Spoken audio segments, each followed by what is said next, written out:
Okay. Hello, everybody. I'm David Tickner, the Chief Executive of the Civil Service Retirement Fellowship, and I'm delighted to welcome you to a new episode of our 60 Voices podcast, a special series of recordings that have been launched to celebrate the 60th anniversary of the Civil Service Retirement Fellowship. In this series, we'll be sharing the fascinating stories and personal reflections of former civil servants as they look back on their careers and the impact they had on the nation. 60 Voices aims to conserve and preserve these important work memories. From the challenges they faced to the memorable moments that define their work, each episode offers a unique personal insight into the history of the UK civil service and the people who work within it. Whether you're a former colleague or someone interested in public service, we invite you to join us as we explore the voices behind decades of dedication, service, and legacy. As always, I'm joined on our journey with my co-host, Denise. Denise is the Civil Service Retirement Fellowship's Deputy Chief Executive and has an extensive background in broadcasting and commentary, and runs her own successful weekly podcast on politics and world affairs. So welcome, Denise. Thank you, David. Lovely to hear you. And thank you so much for that little promo plug. Lovely to have you with us. And joining us today, we are delighted to have our first Welsh civil servant, Carol Ann Morgan. And Carol is an active participant on the civil service befriending schemes and has very kindly taken time out of her busy day to join us to reflect on her career. So good morning to you, Carol. Good morning, David. Good morning, Denise. Lovely to have you with us. Lovely to see you. So I'm going to kick off with a easy one. Well, maybe easy one, but an easy question for you, Carol, is obviously, what year did you join the civil service? And more specifically, what made you choose the civil service as a career? I joined it in 1966, and I joined the civil service because I passed the interview for the job that was advertised when I was out of work, having failed in my original career. I left it. If I hadn't done, I'd have had a nervous breakdown. What was your original career, Carol? Oh, good off. A teacher. Oh, okay. And how do you remember much about the entrance test itself? Because lots of the people we've had on 60 Voices so far have all got little nuggets of how they remember. Did you have to go somewhere to sit the exam, or? I didn't do an exam. I filled in a large sort of a form, and then I had an interview with several people, mostly I think from Trowscoid, which was then a civil service MAF station, Ministry of Agriculture, Fisheries and Food, which also had a working farm and also combined with the National Institute for Agricultural Botany. Wow. And that was particularly applicable for what I was doing because I joined the Plant Pathology Department. And at the interview, the director of that department asked me what I thought the most common trees were in the locale. Now, this locale was sort of between 10 and 15 miles from the coast, somewhat blustery. So I'd said, well, actually, I thought the most things you saw were hawthorn and scrub oak. So the director said, well, haven't you noticed the pine plantations? And so I said, well, yes, but they're not natural. And I, on reflection, think that is what gave me brownie points. Did you always want to do, was botany, and was that your passion and love at the very beginning, Carol? I've always liked the natural world, more the plant world than the animal world, because of opportunity to know about it and experience it. Yeah. But at this particular time, I was living with my aunt and uncle who had a small hill farm. So I knew a fair bit about things, and they had a wonderful selection of plant life on their farm and quite a large amount of animal life. And in fact, in the years, which is about 55 years since their retirement and selling the farm, that farm has been made into partly as a nature reserve. Just jump I in, mean, Anne, and just ask, you know, when you said that originally you'd failed your exam, so did you study biology and that sort of thing at school? Were you always yes, I interested? did biology to A level. Oh, okay. Because later on, when we jumped down into other areas, I noticed that you were a supply teacher. So you kind of went full circle and came back to where you were going to go originally. Well, yes, that was largely my husband's influence. He thought it was a waste of 3 years in college not to use them.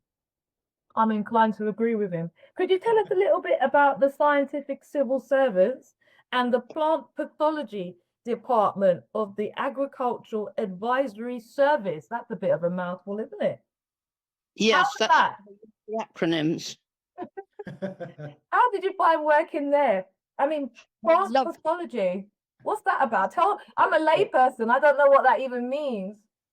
plant pathology. Pathology is looking at the diseases that affect the plants, animals, people, whatever. That's what pathology is.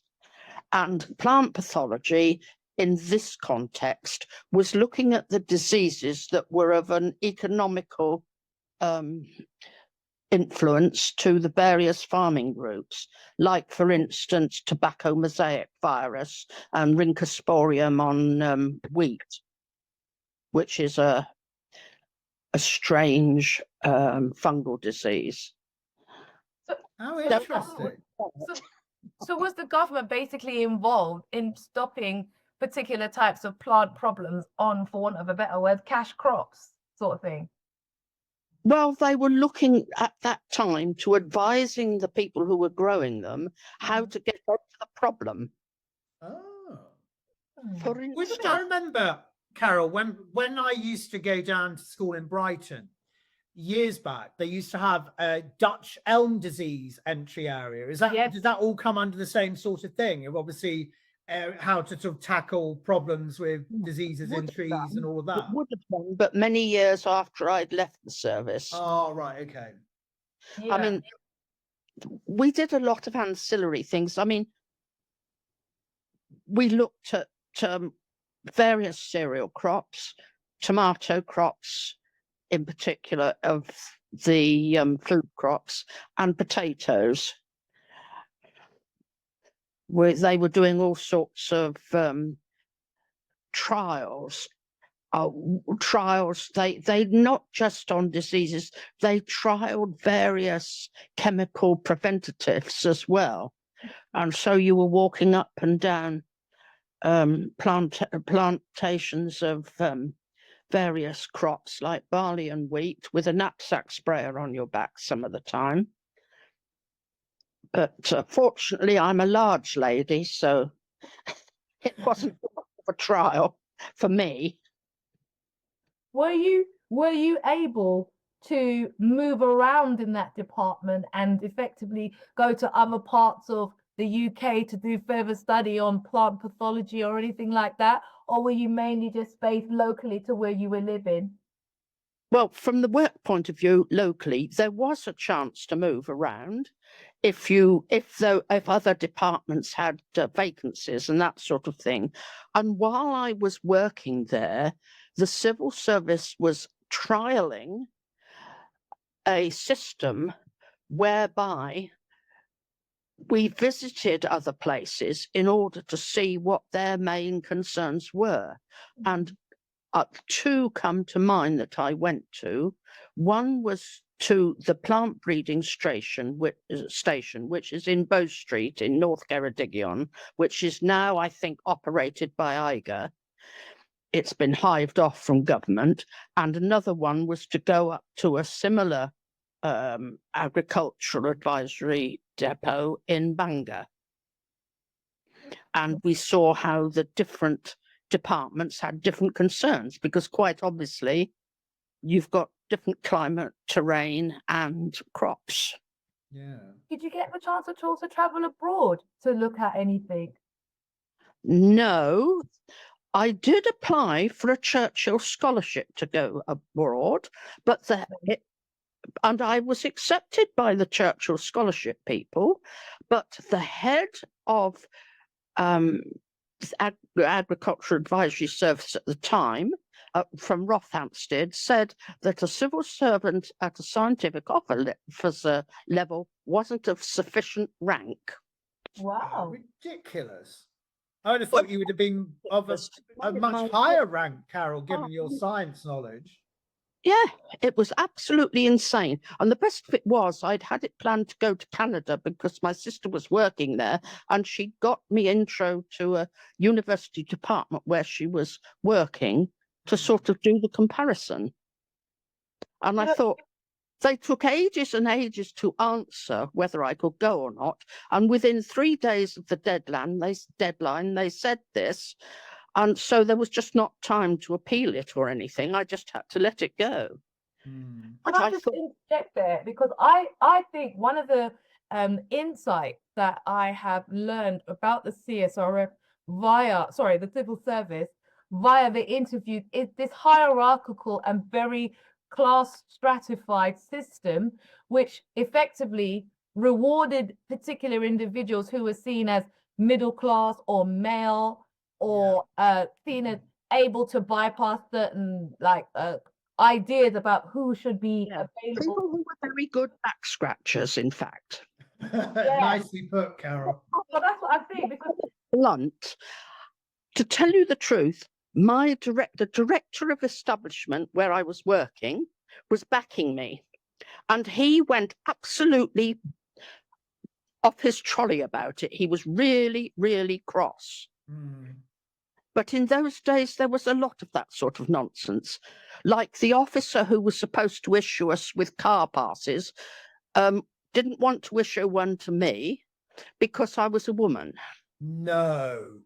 He actually said that? Yes. And then my head of department kicked up a stink. He said, all right. And he issued me one to just use it on those premises, which was a farm. It is ridiculous, isn't it, when you think about it? Another stink started. So I thought, right, I've got to do something here or else there's going to be hair tearing. So I made an appointment to see the welfare officer and explained what was going on. And he knew, of course, it was a smallish place and he knew all the people involved intimately. He said, well, if that silly rude word won't do it for you, I will. So he did. I think that's really enlightening, because when we were talking to people, this whole idea of, the class divide, there were some individuals who, when they walked into a room, the whole department had to stand up, and all that kind of reverence.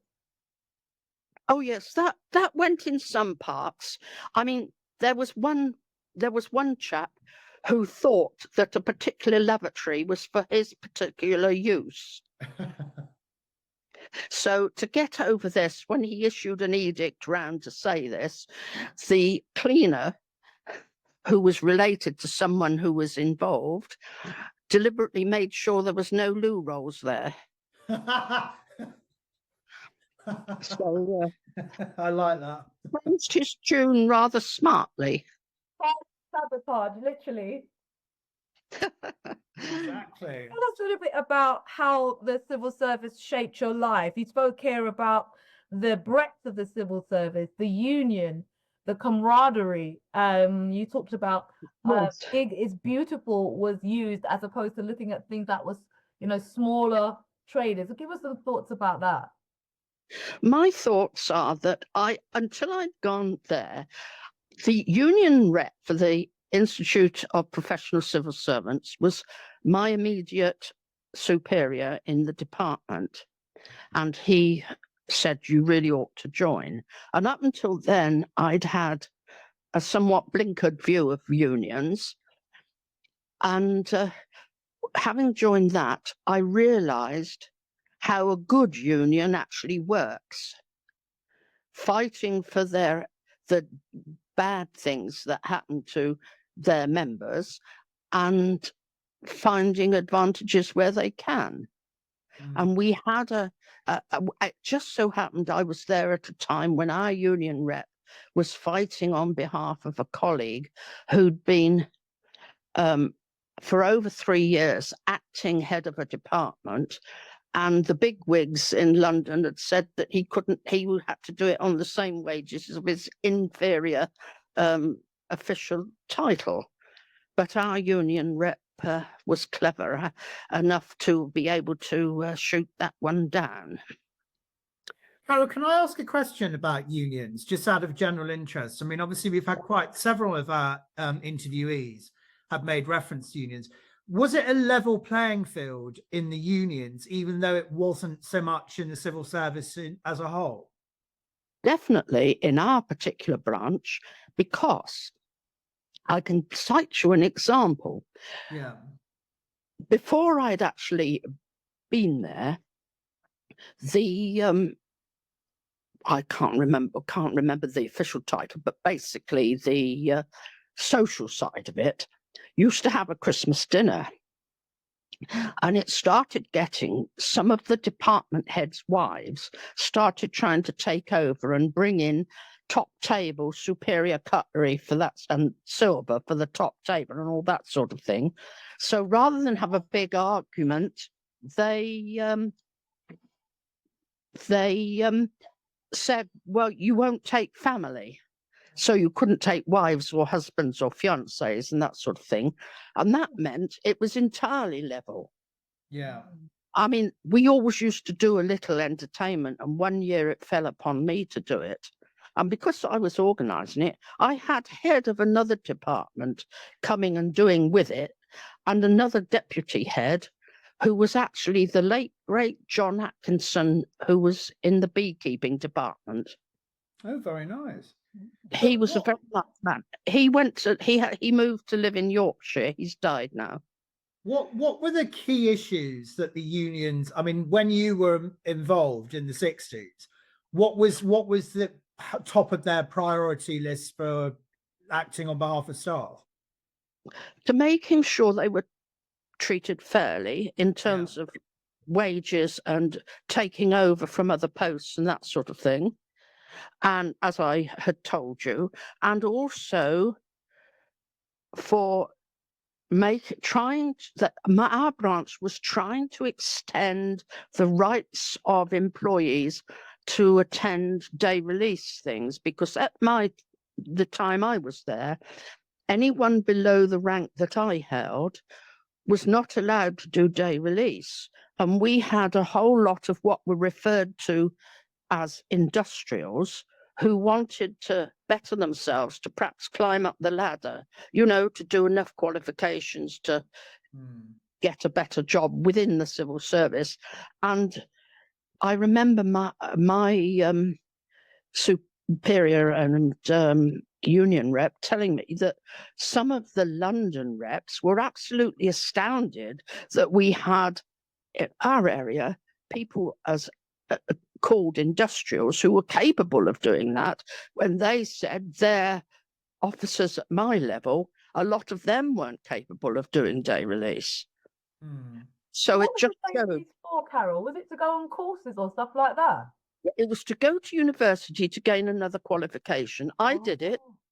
I started on the MI Biol course in Aberystwyth. And it was a very good course too. I was doing maths, physics and biology. And it was given, it went on to do, you started off doing City of Guilds and then went on to the MI Biology if you got through them. But me being young and stupid got married, so it didn't carry on for me. Well, I noticed that, but I'm not going to jump straight onto that section yet. But what would you say during your time in the civil service before you got married? What would you say was one of the most notable experiences that you had that's indelible in a way that shaped you or influenced you while you was there at work? Realizing as you went round to different places, realizing the vast differences between what on paper looked the same thing and what in practice isn't because of scale. For instance, we had tomato growers and potato growers.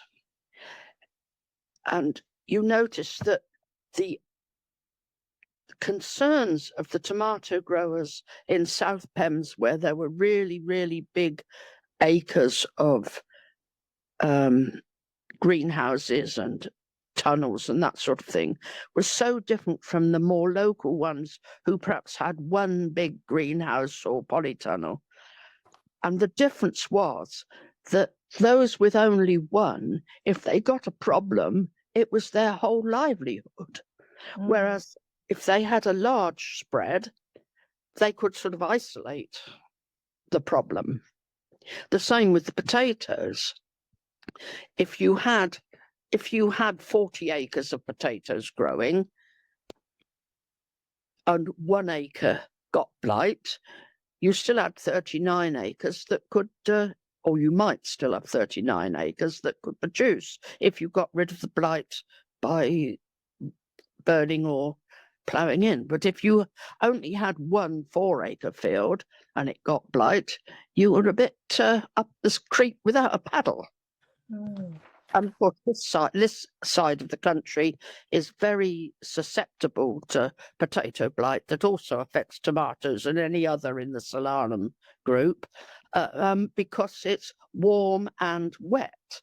And the fungus that causes blight, which is in Phytophthora infestans, absolutely thrives in moist, humid weather.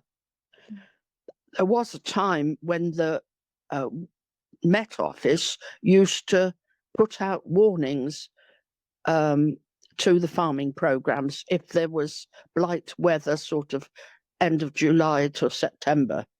But I don't know if they still do it, but they did then. And I know we used to keep a graph in the office of the humidity plus temperature levels.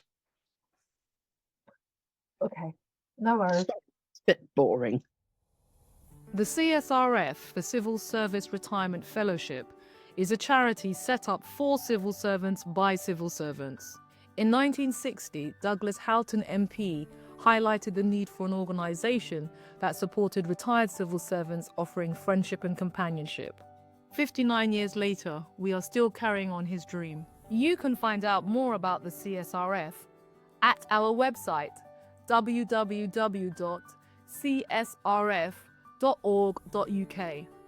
Why not sign up to become a digital donor for £3, less than the price of coffee? Or you may wish to volunteer. Contact us via the website. Jumping back to some of the thoughts that I had during while you were giving your thoughts there. It says here, what would you say is your proudest moment as a civil servant? And you talked about being able to solve a client problem.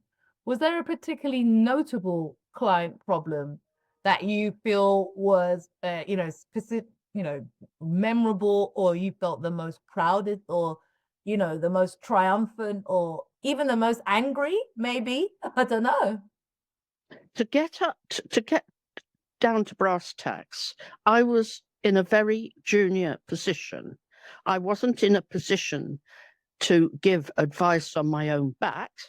It would have been much frowned upon, but I can pass on what other people said. I think one of the things that made me angry was when we had a change of department head, and the new department head had big ideas, and he thought that dealing with the small groups, which in our area here in Ceredigion were very much more prevalent, he thought was a waste of time because they weren't economically significant in terms of GDP. And that made me angry because I thought they pay their taxes the same as everybody else. Why shouldn't they get the same quality of advice? How then did that, you deal with it, Carol? sorry, How did you deal with it? I kept stum because at that time one did. It's like calling out inappropriate behaviour and that sort of thing. Those days you had to grin and bear it or suck it up in modern terms. Looking back now, how do you feel about it? How do I feel about it? In my worst moments, I've liked to have given him a good slapping. I thought maybe a Malky. Yes. But he was the sort of man who thought it was quite appropriate to make remarks. He never did anything physical, but he could make rather nasty remarks at times. But you just have to grow a thick skin on that sort of thing, or else you'd spend your whole life griping, which is no fun. I think I completely understand that. It's almost where you have to accept that your situation and your circumstances won't lend themselves well if you are the person who highlights the difficulties. And I think as a woman anyway, and as someone who's a Black person in the workplace, you experience those things a lot. And I think one of the things that have come out to me within the civil service was the way in which those questions around race and sex were very much not discussed, but people had to literally, like you said, suck it up or, basically find yourself out of a job. I had a completely different thing to face. I'm not, I don't have a black skin. I'm just an ordinary mixed white type person. But I was an immigrant from England in a very Welsh world, which is what actually got me to learn Welsh, because I was in an all-male office with everybody else Welsh speaking. So, I mean, it was self-preservation. I'd already started to learn anyway, but I did learn Welsh. And although I'm not to the level of being able to complete in Eisteddfodau, I can understand things and can write to some degree and read Welsh. And my children were brought up entirely Welsh. That's very creditable, Carol. When you were working now in the Welsh section of the civil service at that time, was there still the passion for the Welsh language? I mean, as much as it is now. There was with the people who were Welsh. Yeah. The heads of department who came and went, who weren't, I don't think they even saw it or realised it. It was only when you got out into the country and you started talking to Welsh farmers and things like that. And I mean, at the time I was married, a lot of my husband's older relatives didn't comfortably speak English because at that time, television wasn't available all round. It took many years for it to get totally universal. But I know one, a very redoubtable relative we called Auntie Mally. Once she was bought a television by her family, she suddenly was able to learn enough English to communicate. But that was another of the reasons I persevered doing Welsh, was because of the number of older relatives who were happier speaking that language. Was it a difficult language to learn? Do you remember? Not if you like talking. One of the things with Welsh, like any other language, is if you know the verb to be or similar, you can use it to use a sort of less than perfect Welsh. And of course, there's no one Welsh. It's like English. What they speak in Bangor is very different from what they speak in Cardigan. Yeah. And some of the words are even different. But what do you think about Wales now, though, Carol, with having double language signs? And because there's often, depending on who you talk to, there's an element of people going, is it really necessary? And I mean, obviously, you may be aware in Northern Ireland, of course, they had a great stink recently about the Gaelic language appearing at the new Grand Central Belfast station. But why not? People speak it. It's their language. It's very arrogant. It's taking a neo-colonialist attitude. I mean, we've begun to be called out with it with regards to the Afro-Caribbean groups and Asian groups, but it's the same for the Welsh groups and things like that. Mm. I mean, to say, is it necessary to call your village by the name it has rather than anglicise it for the convenience of neo-colonialists makes me cross. And it makes me cross with people who are my own people. Yeah. It really does. I mean, it takes a lot of effort for people who are born here. They have to learn English to get on in the world. And other languages if they've got the wit to do so. But if things are started as young children, they work out easily. My husband was a headmaster of a small school, a 2-teacher school, and yet he had children with 5 different languages. He had Welsh, English. He had South American Spanish, French, and Italian at different times in the school. And he'd always ask the new ones coming in, the parents, do you want to start off in Welsh or English? Because they have a bilingual system. And all those who were from other countries said, well, it doesn't matter to us. We speak whatever we speak at home.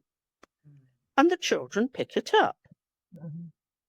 I mean, people get awfully upset about having to learn another language, which is a very bad attribute that British people tend to have in places. It's one of my hobby horses. Sorry if I'm... No, not at all. I think, Carol, I think what you're saying there is really, really important in terms of identity. You know, people want to have historical links to their ancestry. And it's very true, the point you're making about basically the Anglophilation of everything. So, like, for argument's sake, I don't know, I mean, you seem to be quite worldly on the politics side, but there's a whole range of things going on in Burkina Faso and in the Sahel region and all of those places where the French previously were colonizers and they've been moved out. So they have now removed the French in Burkina Faso so that they don't have French as the initial language that the children learn. They're learning local dialect. Well, that's a good thing, because you don't know what you can have. One of my friends is interested in insects and went to Peru to look at insects, and then the second year went to help guide tourists around. Wow. While they were there guiding the tourists around, one of them, the tourists, got bitten by one of the very nasty bee types that are there.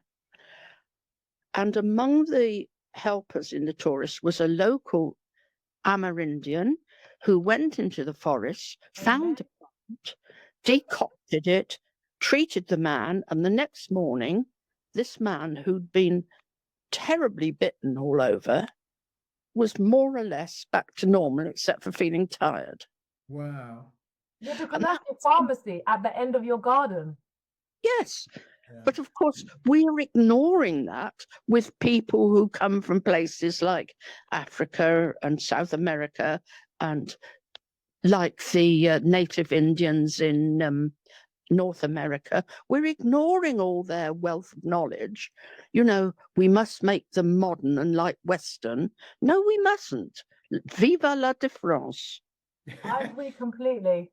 That touches in, actually, Carol, with some of the things that I've been reading about what you've done since leaving the civil service.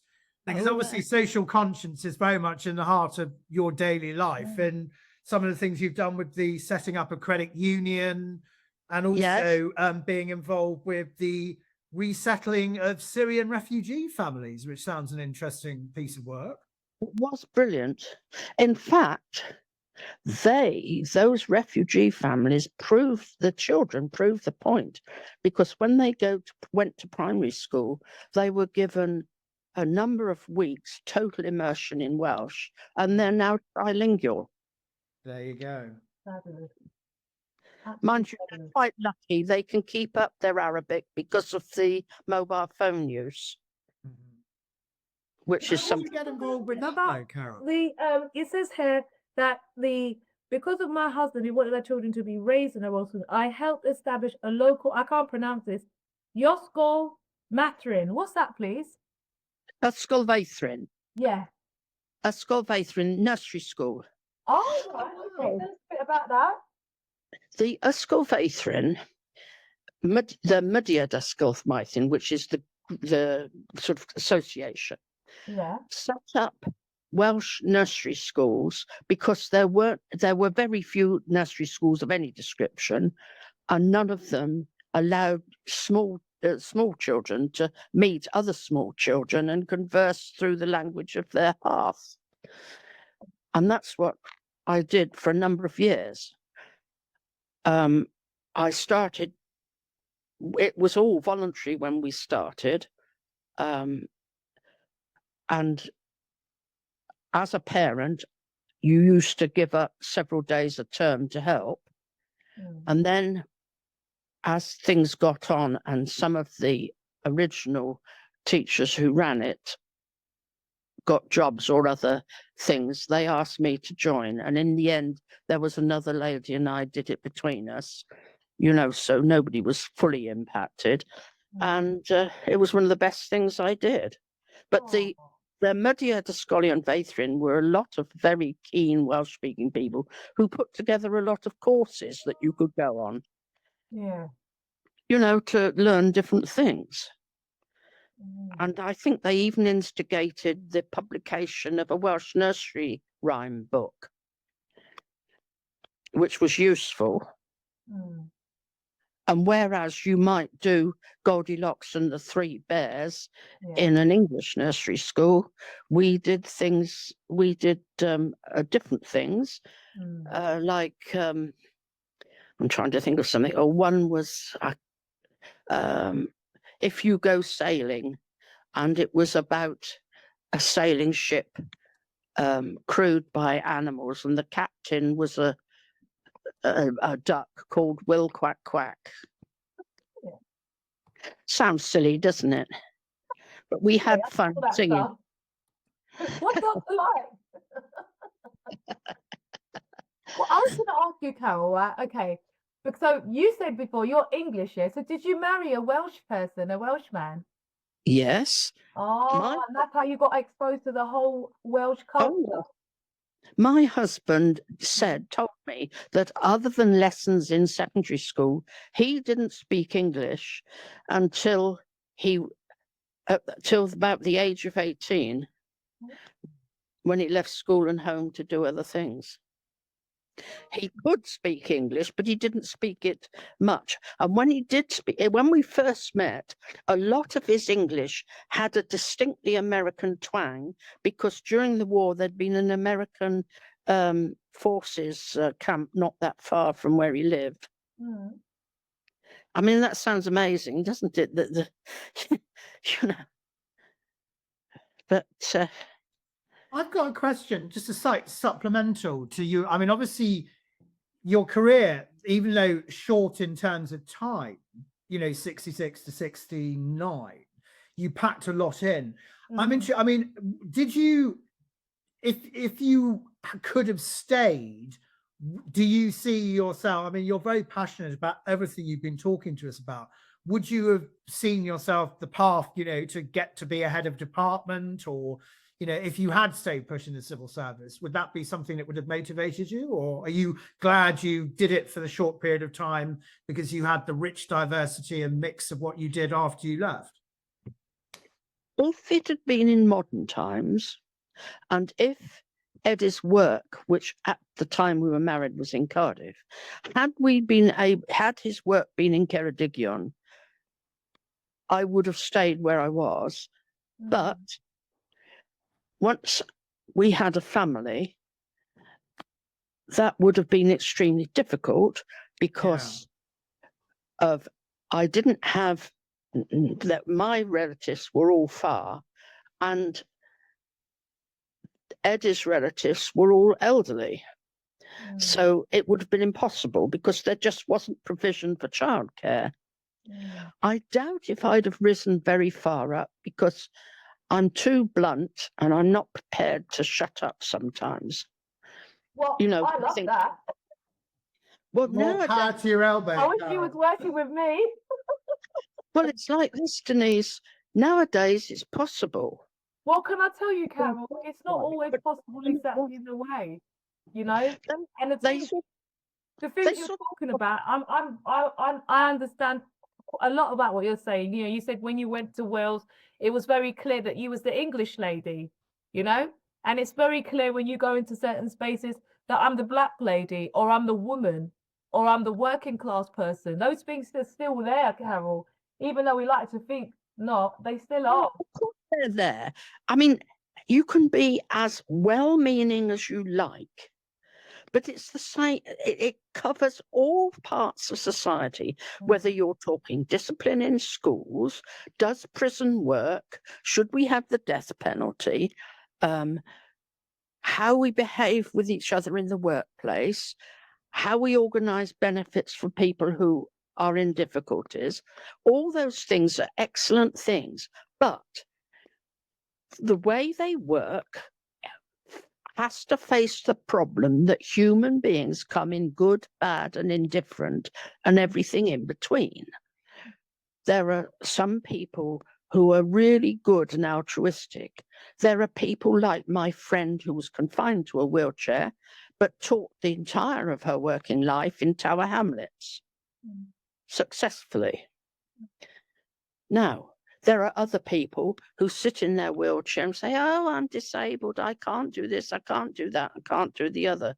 Well, you can do these things, whatever your disadvantage is, if you have the right attitude. It's the same with, you always find in these things, there are people who will, there will always be people who will do it for their own advantage all the time. And there will always be people who even neglect their families in order to do a good deed.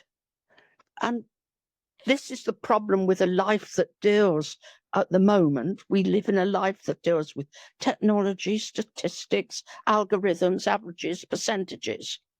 But when you talk about this, remember the chap who was talking about Creutzfeldt-Jakob disease, how he said there has been a 200% increase in cases. There was a 200% increase because the previous year had one case and the following year had two cases. And there was he making this big issue. There's been a 200% increase. Well, there was, but a 200% of what? I mean, it's like when you give a pay award. If they say across the board we're giving 5%, for the chap on £10 an hour, that doesn't buy him a coffee. But for the woman or man on £200 an hour, that's a meal out. So, I mean, this mathematical twisting of how things are worked out is ridiculous. And I always despair when they say, oh, this or that union or society has agreed on across the board so much percent. I think, but there are people on the top table, so to speak, who don't need it. I mean, it's ridiculous that the way money's worked out in that way, that the steps are always more, more, more, more, more. It's like if we went out when I was working with the civil service, we did a lot of field work. Now, if I went out into a cafe to have a cup of tea, I would be allowed to spend in old money 1 shilling and threepence. The chap immediately above me was allowed to spend 3 shillings. If the head of department went, he was allowed to have 10 shillings. That's a big difference, Carol, between a cookie or a giant slab of cake. Well, it was. This is how it was all the way through. Yeah. My immediate superior had to go to Rothamsted with the head of our department to do a representation of what we were doing with a certain weak disease. And it was before the days of easy cameras and things like that. And because I had a certain amount of ability, I had drawn out a whole lot of large pictures of black Indian ink on a white background. So my immediate superior could film it and make it into an epidioscope single picture presentation, one at a time. As was done in these old-fashioned days. So with all their equipment, they go trotting up to Rothenstead to find that the head of department was put in a different hotel and a superior hotel to my immediate superior. So the head of department was a very sensible man at that time, said, well, this is not acceptable. We need to be in the same hotel. But we can't put him in that department. He's only a senior scientific civil servant. He doesn't warrant a hotel of that caliber. So the chap said, well, that's all right. Find me a room in his hotel. Exactly. They changed their tune. You couldn't have a director in a lowly hotel, I mean. But what is the culture? What the culture of this deference is bred into us. That's the problem that I think we have. We have a culture of deference. And myself and David, we spoke to Samuel Gray as part of this 60 Voices exercise. And one of the things he said is that people don't understand that this culture of deference and control is built into the language. So they use the English language in a certain way to basically bat people away. Happy to talk means don't ever come back. Yeah, I remember that. That was really good. Carol, do you still have, obviously it's been some years since you were in the civil service, but your brain is as razor sharp now as just listening to what you said in the last 45 minutes, there's not a thing, you could probably walk straight back in tomorrow and do what you were doing 40, 50 years ago. But do you still have any at all engagement with the civil service anymore at all through colleagues you may have worked with? Or? In their wisdom, Mr. Blair's government decided to close down an awful lot of places, Trowscoid being one of them.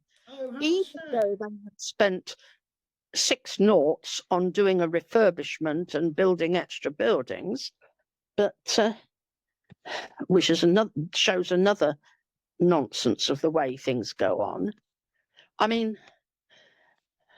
think probably the main problem is that throughout Britain, I don't know what it's like abroad, I've no experience, but throughout Britain, too many organisations, whether it's the civil service or industrial groups, the people who have the position to make the decisions on all sorts of things, most particularly about the sort of equipment they're going to purchase, are not the ones using it. Consequently, you get mammoth cock-ups like all the big organizations have had with their IT.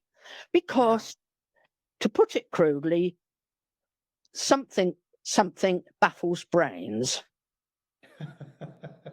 And the brains of the people at the top are easily baffled because they're not working at the chalk face, so to speak.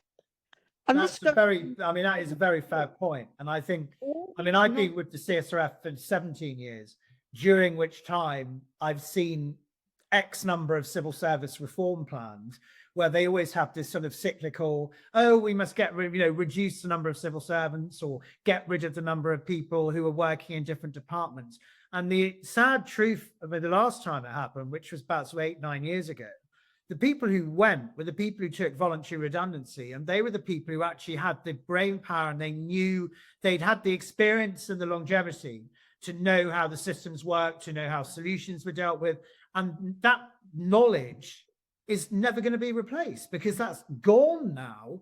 And there's a great chunk of what one might term people who are the sort of core of the running of departments, who not right at the top, not right at the bottom, but the people who actually keep the machines rolling by doing all of the individual systems. They like in an industrial concern, what would be the foreman or the forewoman? Exactly. They're the ones who know how things operate, Exactly. get it going, but they're not the ones able to make decisions. But when they see these things going, they're the ones with the brain to realize, well, I've been working for this organization for 20 years, so I'll get a big redundancy packet. Hey, let's go. That's also very true. Can I just jump in on that point about not having the right people to do things? I mean, the thing that pops into my mind is the COVID and the PPE scandals over procurement, and also the bounce back loans where the government gave huge amounts of money to businesses and then wrote all the loans off. To me, that's a perfect example of what you've just discussed there, Carol. Yes, it is. And there are so many nonsenses. There's one thing going on at the moment. Just so happens my daughter-in-law is a radiographer, and she runs the X-ray department in our integrated health service hub in Cardigan. And they did an experiment to keep the minor injuries open 24/7. And then minor injuries wanted to keep it going. And then someone from minor injuries was telling someone out that I happened to hear about, saying, oh, X-ray won't do it.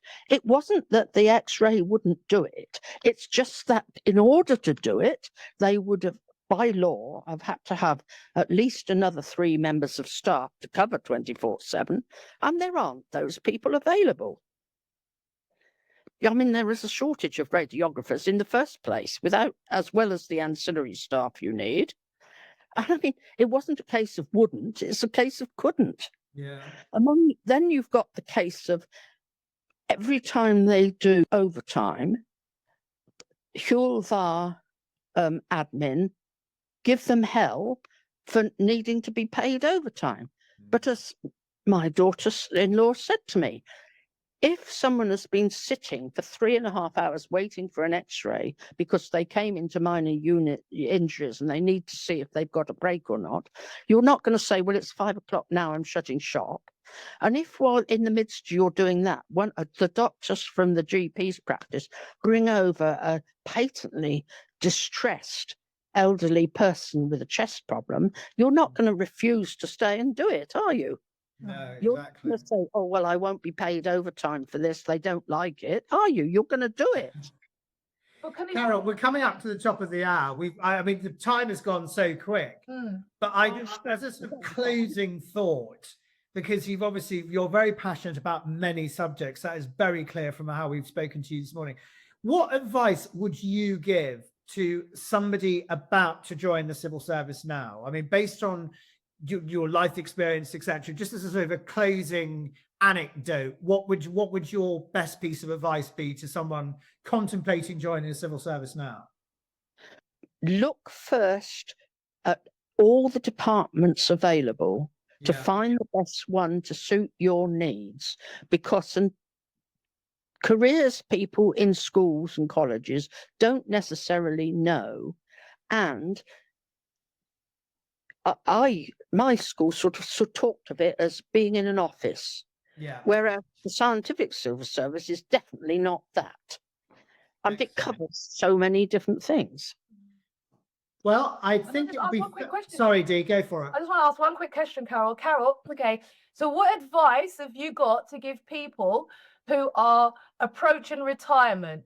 And then what advice have you got to give people who are in retirement? Just like your little nugget. If you're approaching retirement but are well and happy in your work, stay on till you're kicked out. If you're in retirement... Good advice, Carol. If you're in retirement, find something worthwhile to do. And for goodness sake, don't sit on your backside saying, I'm lonely. I think that is an absolutely perfect... That's going to get clipped for the short, dude. It will definitely, Carol. You might become a meme, Carol, with that quote. I love it. By the way, you showed the bee. I don't know whether I said before, I actually have bees in my garden. I was a bee.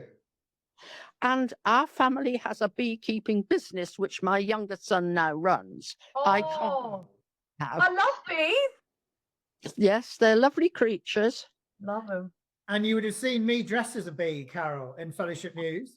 Oh yeah, me and Dee, we were dressed. Yeah. David dressed as a raccoon, and I think also a duck. He had And a duck. changes, I think, that day. It was, The whole animal kingdom. He could have been actually part of a field trip, Carol, for something he was doing back in the day.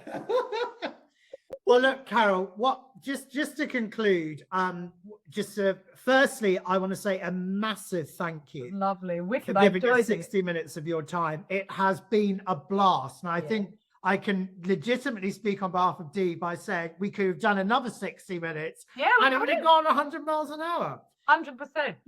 But just to conclude, obviously, which the sort of end point is just to say thank you ever so much to all of you who are listening 60 Voices. We hope you've enjoyed this episode as much as we have. We've got plenty more episodes coming up in the coming months, so we would recommend you keep an eye on the CSRF website, also our social media channels to keep up with what's being released and when.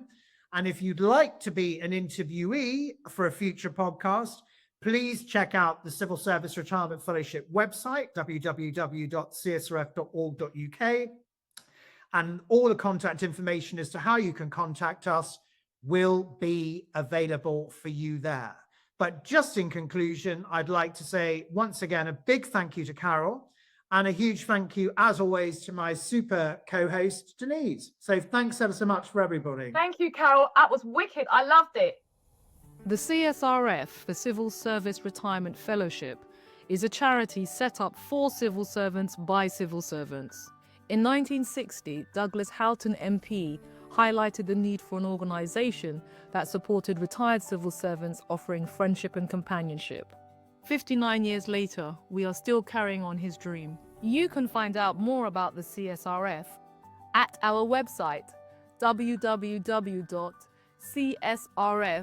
www.csrf.org.uk. Why not sign up to become a digital donor for £3, less than the price of coffee? Or you may wish to volunteer. Contact us via the website.